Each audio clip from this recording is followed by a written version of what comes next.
Oi, gente!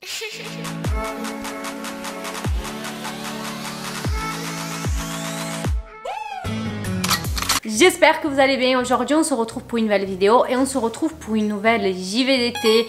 La JVDT d'aujourd'hui n'est pas un sujet très heureux puisque sous ma JVDT de Christina Grimmie, vous avez été nombreux de me demander d'amener le cas donc de Selena Quintanilla. C'est vrai que l'affaire elle est un peu similaire puisque les deux étaient des chanteuses qui ont été assassinées par un fan.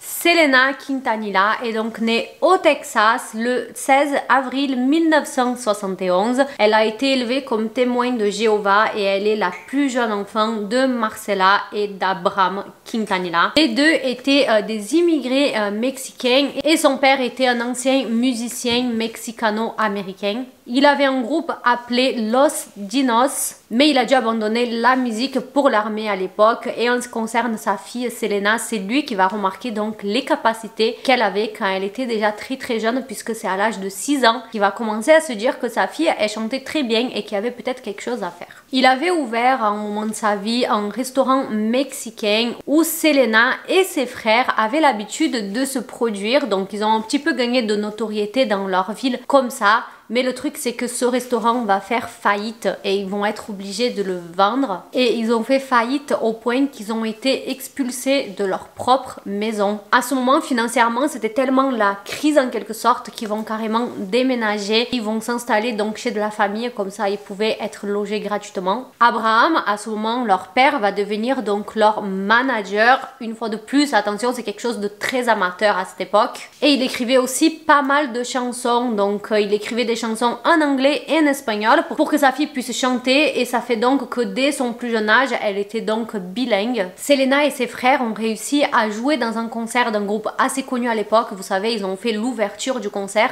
donc ils étaient le premier groupe avant que les chanteurs arrivent, et ils ont commencé à prendre de la notoriété dans cette nouvelle ville à nouveau, et ils étaient de plus en plus appelés pour des restaurants, pour des anniversaires, plein de choses comme ça. C'est à cette époque que son père va la retirer de l'école malgré le fait que ses professeurs n'étaient pas du tout à faveur de cette décision. Des enseignants ont exprimé leurs inquiétudes lorsqu'ils ont remarqué à quel point Selena semblait fatiguée quand elle arrivait à l'école. Son professeur principal, Marlene, elle a même menacé de dénoncer Abraham puisqu'elle estimait que les conditions auxquelles Selena était exposée étaient inappropriées pour une fille de son âge. Pendant qu'elle faisait donc les cours à domicile, elle a continué à se présenter, comme je vous ai dit, à tous ces événements, ces soirées, dans des restaurants, mais elle va aussi commencer à s'inscrire à des cours de chant, et tous les concours de chant qu'elle faisait, elle gagnait. La particularité avec Selena, c'est qu'elle chantait un genre musical qui de base était un peu dédié aux hommes, donc le Terrano. Et dans les années 80 d'ailleurs, elle s'est vue plusieurs fois refuser des ouvertures de concerts ou même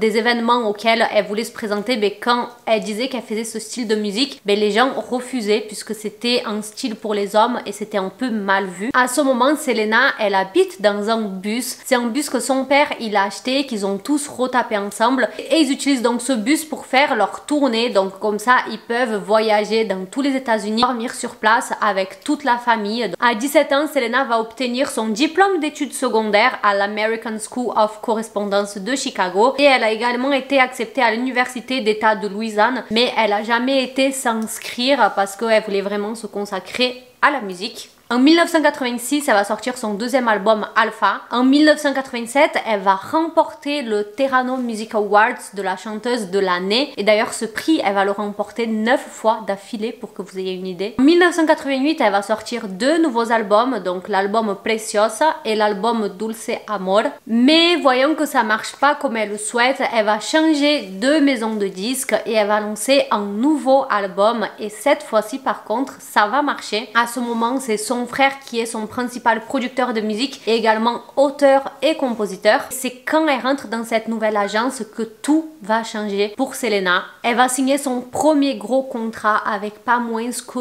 Coca-Cola. Donc le visage de Selena était littéralement partout, dans toutes les pubs, à la télé, dans les journaux, les panneaux publicitaires, sur les canettes. On entendait Selena Quintanilla partout. Elle était tellement connue à ce moment-là qu'en 1991, il y a une femme qui va venir voir le père de Selena en proposant d'ouvrir le premier fan club de Selena. À ce même moment, Selena, elle va rencontrer quelqu'un donc qui s'appelle Christopher Perez, qui va très vite devenir son guitariste à elle.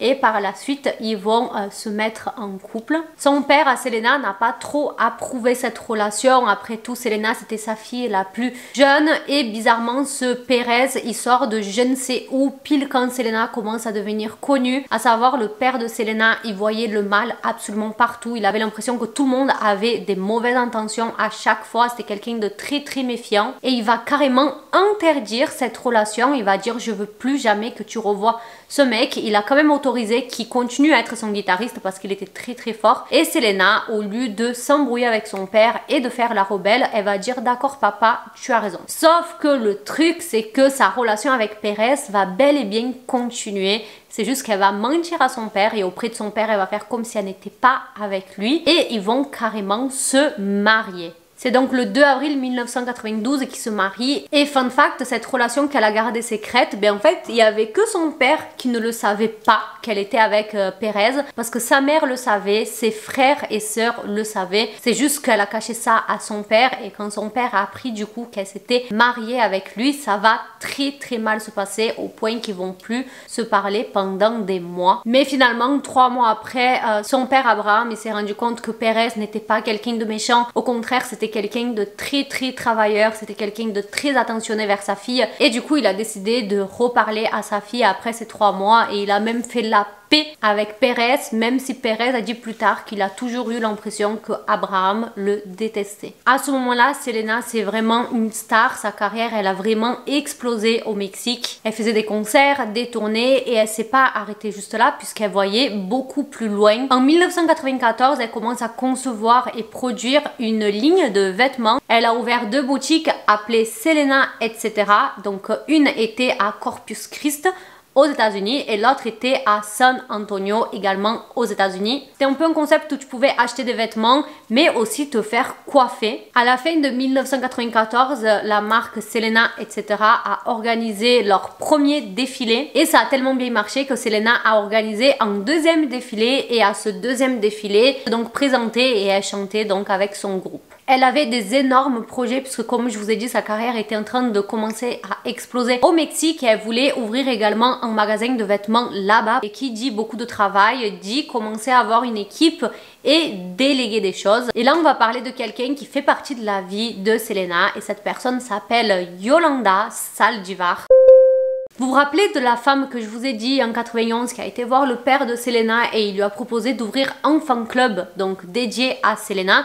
Cette femme en question était Yolanda. Elle va quitter son taf d'infirmière donc pour devenir la présidente de ce fan club. Elle va réussir à créer une proximité avec la famille de Selena. Des personnes de l'entourage de Selena vont dire que Yolanda allait dès les premiers concerts de Selena. Quand les concerts se finissaient, elle demandait d'aller voir Selena, d'aller voir la loge de Selena, qu'ils acceptaient puisque Selena à l'époque en 91 n'était pas si connue que ça. Elle débutait. On va apprendre qu'en 87, elle avait déjà parlé avec des personnes qui travaillaient dans la maison de disques de Selena en proposant de bosser pour Selena, de bosser avec eux. Elle va dire qu'avant d'être infirmière, elle avait géré des entreprises et que donc elle se connaissait pas mal là-dedans. En fait, Yolanda, elle approchait n'importe quelle personne qui était dans l'entourage de Selena dans le but de trouver un travail qui consiste à être dans le cercle proche de Selena. Elle a insisté pendant des années auprès du père de Selena pour bosser pour eux et au bout d'un moment il va accepter, il va dire que par contre pour l'instant il peut pas la rémunérer et Yolanda va dire mais t'inquiète pas, j'ai pas besoin d'être payée, moi je veux juste aider Selena, aider à ce que sa carrière elle avance et qu'elle soit de plus en plus connue. Et là perso c'est le premier red flag. Et à force de bosser avec eux, au bout de 1 an, 2 ans, elle va commencer à évoluer, elle va commencer à être rémunérée bien sûr et si elle est rémunérée c'est parce que c'est Selena qui va insister pour que Yolanda soit rémunérée parce que par contre Yolanda travaillait très bien, elle était très forte, elle avait que des bonnes idées pour que Selena évolue en maximum dans sa carrière. dans ses projets. Tout ce que Selena faisait, elle demandait à Yolanda d'être là en tant que soutien moral, d'être accompagnée par elle. Tous les événements, elle était là. Pendant les concerts, elle était là. Pendant les rendez-vous, elle était là. Yolanda, elle prenait de plus en plus de place dans l'entreprise. Elle gérait aussi tous les documents fiscaux, les comptes bancaires. Elle s'occupait de absolument tout. Un ami du père de Selena va dire: Yolanda Saldivar n'est pas seulement une fan de Selena, elle est obsédée par elle. Elle a carrément transformé son appartement en un monument à sa gloire. Mais voilà que donc elle arrive à avoir un nouveau poste puisqu'elle va devenir directrice des 2 boutiques de Selena. Yolanda, elle va carrément déménager donc de San Antonio à Corpus Christi pour se rapprocher de Selena puisque c'était où Selena elle habitait. Et le premier truc qui va clocher, c'est qu'en 1994, donc en décembre, les boutiques elles ont commencé à souffrir d'une diminution d'employés. Donc il y avait beaucoup de gens qui se faisaient virer et on va apprendre qu'en fait Yolanda renvoyait tout simplement les gens qu'elle trouvait qui étaient trop proches de Selena. Donc quand Selena venait au magasin et qu'elle était trop amicale avec quelqu'un,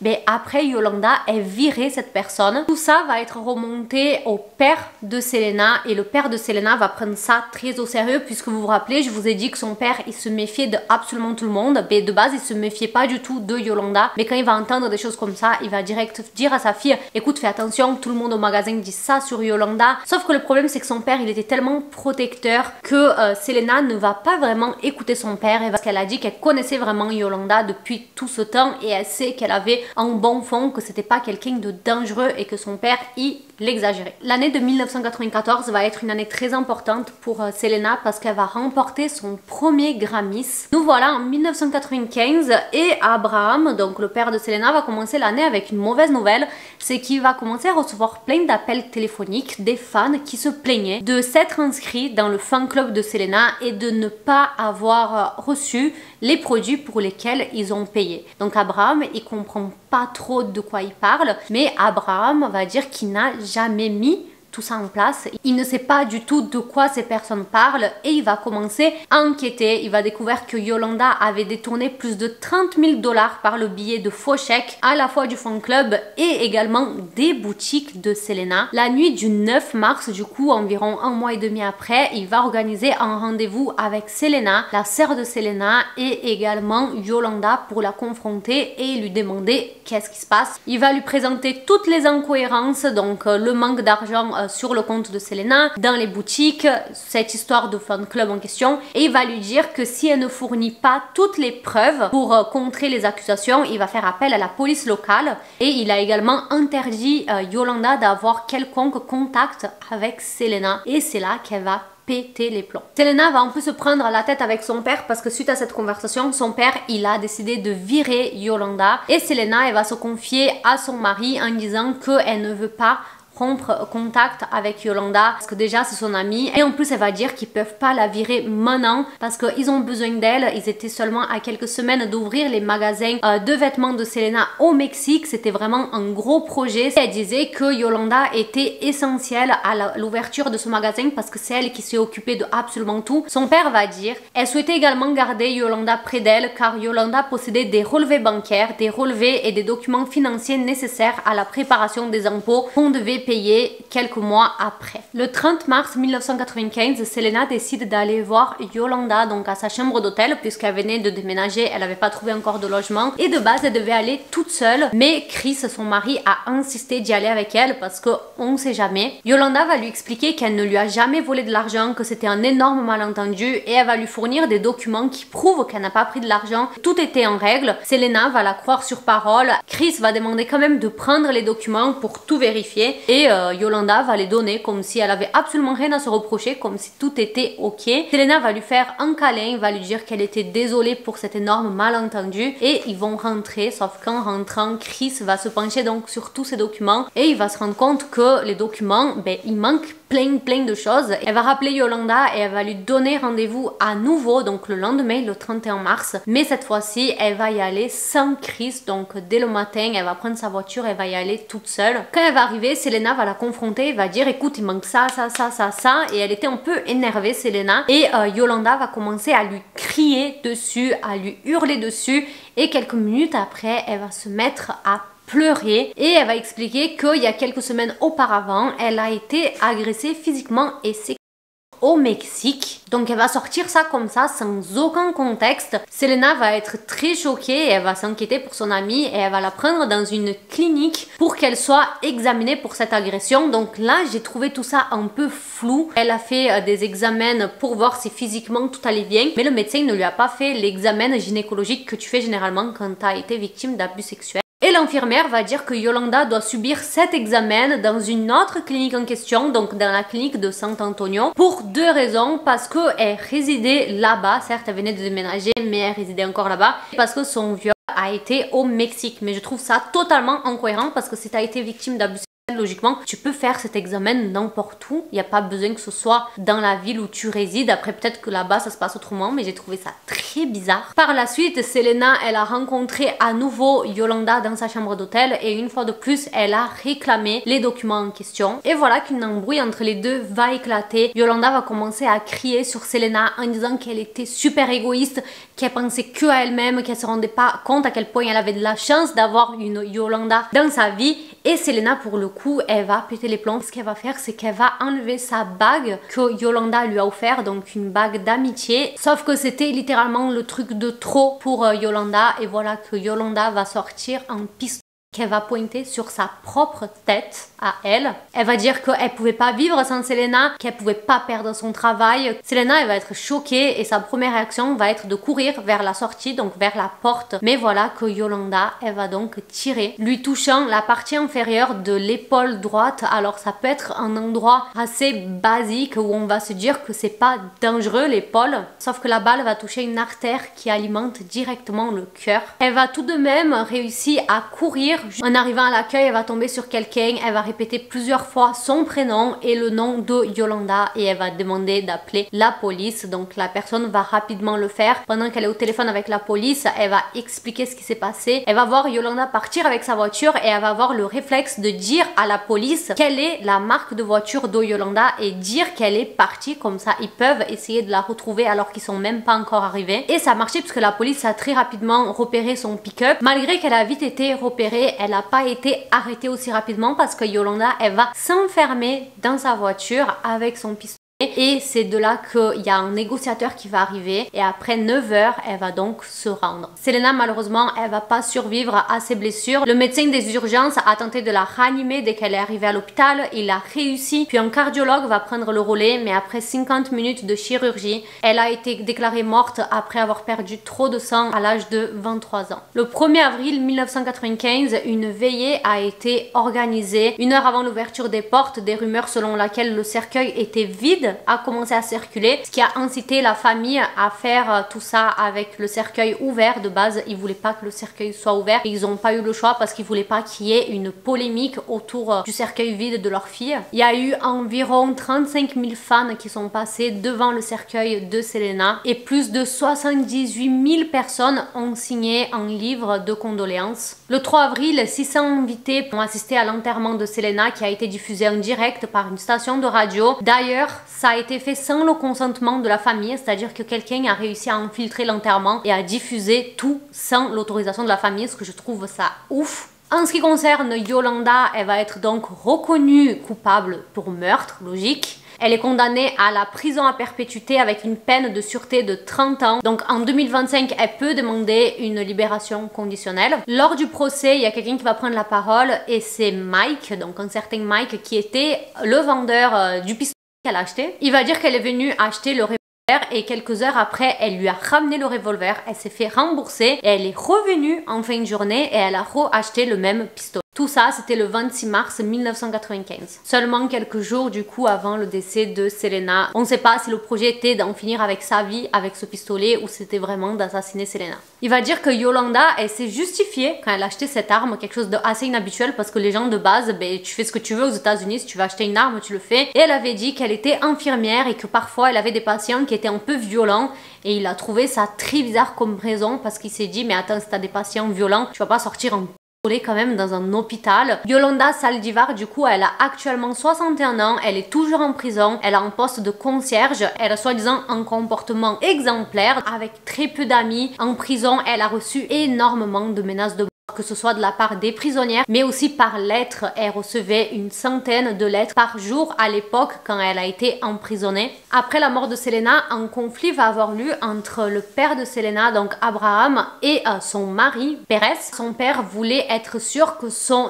héritage, que son image continue de garder l'image de sa fille, et il va donc rédiger un accord qui lui donnait l'autorité exclusive d'exploiter le nom, la voix, la signature, la photographie et la ressemblance de Selena. Pérez, qui était son mari, du coup, il a signé cet accord en échange d'une part de 25% des bénéfices que Abraham se ferait sur le dos de sa fille. Des années plus tard, Pérez, il va vouloir revenir dessus parce qu'il va dire que son père, Abraham, il a profité d'une période où il était très faible psychologiquement et qu'en temps normal, il n'aurait jamais signé ces documents. À savoir, en 97, pas longtemps après le décès de Selena, il y a un film qui va sortir qui était un portrait, donc une biographie de Selena. D'ailleurs, c'est joué par Jennifer Lopez. Et pourquoi ce film va faire beaucoup polémique? Parce qu'on va apprendre que l'idée du film est arrivée littéralement quelques semaines après le décès de Selena. À savoir, le producteur du film était donc Abraham, son père, et c'est l'actrice Salma Hayek qui va témoigner que de base, on lui avait proposé le rôle, mais qu'elle n'avait pas accepté parce que c'était littéralement une semaine après le décès de Selena. Rumors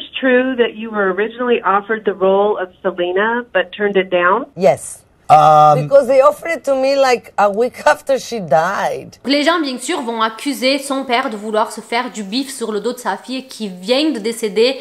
Alors c'est à se demander, est-ce que ce film était déjà prévu, donc une biographie de Selena quand elle était encore en vie, et malheureusement elle est décédée pendant ce temps, et il s'est dit qu'en mémoire de sa fille, il allait quand même garder ce film.